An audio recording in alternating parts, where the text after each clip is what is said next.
कई बार जब लोग जीवन में काम करना शुरू करते हैं तब उन्हें बहुत ज़्यादा दर्द होता है, तकलीफ होती है, उन्हें बहुत ज़्यादा मेहनत करनी पड़ती है और ये बात उनसे बर्दाश्त नहीं हो पाती है। उनका शरीर जवाब दे देता है और वो उस काम को छोड़कर किसी और तरकीब से सफल होने का प्रयास करते रहते हैं। लेकिन याद रखिए, इस प्रकार से कोई भी व्यक्ति जीवन में सफल नहीं हो पाता है।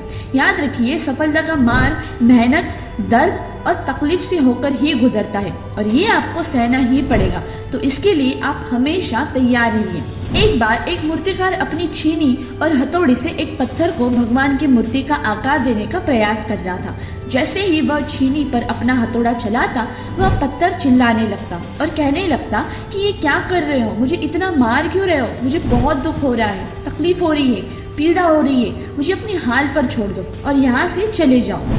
मूर्तिकार ने उस पत्थर से कहा, मुझे बहुत अच्छे से पता है कि तुम्हें बहुत ज़्यादा दर्द हो रहा है, तकलीफ हो रही है और तुम बहुत ही ज़्यादा पीड़ा में हो, लेकिन यदि आज तुमने इस दर्द को नहीं सहा, इस तकलीफ को नहीं सहा, तो जीवन भर तुम यही इसी प्रकार से पड़े रहोगे।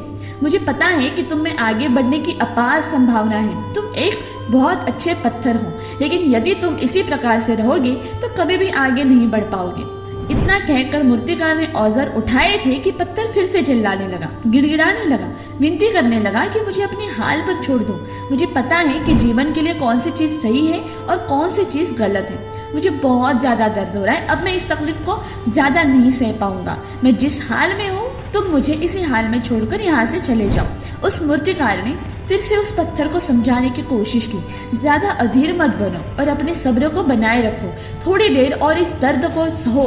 यदि इस दर्द को सह लिया तो मैं भगवान की मूर्ति के रूप में तुम्हारी स्थापना करवाऊंगा और फिर दूर दूर से लोग तुम्हारी पूजा करने आएंगे और पंडित और लोग तुम्हारी सेवा करेंगे। लेकिन पत्थर ने उस मूर्तिकार की एक भी बात नहीं मानी और वो चिल्लाता रहा और अपनी बात पर अड़ा रहा।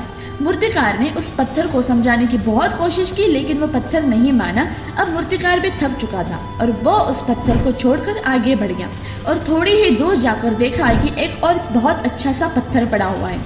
उसने छीनी और हथौड़ी उठाई और उस पत्थर को मूर्ति बनाने के लिए वो तैयार हो गया। मूर्तिकार ने छीनी और हथौड़ी का वार दूसरे पत्थर पर जारी रखा। दूसरे पत्थर को भी दर्द हुआ, तकलीफ उसे भी हुई, लेकिन उस पत्थर ने बर्दाश्त कर लिया और देखते ही देखते थोड़ी समय के बाद उस पत्थर ने भगवान की मूर्ति का रूप धारण कर लिया। थोड़े दिन बाद उस मूर्ति की एक मंदिर में स्थापना हो गई। धीरे धीरे करके लोग वह पूजा पाठ करने आने लगे, लोगों की मन्नतें वहां से पूरी होने लगी और वह मंदिर बहुत ही ज्यादा प्रसिद्ध हो गया। अब धीरे धीरे करके दूर दूर के गांव से लोग वहां पूजा पाठ करने आने लगे। फिर एक दिन और उसी पत्थर को उसी मंदिर में लाया गया और उसे एक कोने में रख दिया गया। अब लोग आते और उस पर नारियल फोड़ते। ये कोई और पत्थर नहीं बल्कि वही पत्थर था जिसने दर्द को नहीं सहा था। अब वो पत्थर मन ही मन बहुत ज्यादा पछता रहा था, दुखी हो रहा था और अपने आप से कह रहा था कि काश मैंने उस दिन उस दर्द को, उस तकलीफ को सह लिया होता तो आज लोग मेरी भी पूजा करते। इसीलिए आप भी अपने जीवन में हमेशा याद रखिएगा कि जब भी आप अपने करियर की शुरुआत में या किसी काम को कर रहे हो, पढ़ाई कर रहे हो या कोई भी काम कर रहे हो, उसमें आपको दर्द हो रहा है, तकलीफ हो रही है, ज़्यादा मेहनत करना पड़ रहा है, तो आप रुकेगा मत, किसी और रास्ते की शुरुआत मत करिएगा, क्योंकि कोई और रास्ता आपको सफलता नहीं दे सकता।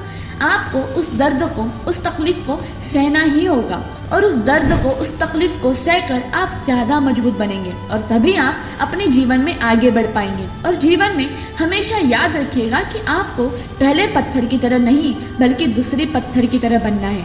यदि ये कहानी आपको पसंद आई हो और इससे कोई सीख मिली हो तो अपने दोस्तों और अन्य लोगों के साथ शेयर ज़रूर कीजिएगा और चैनल पर नए हो तो लाइक, शेयर एंड सब्सक्राइब ज़रूर कीजिएगा।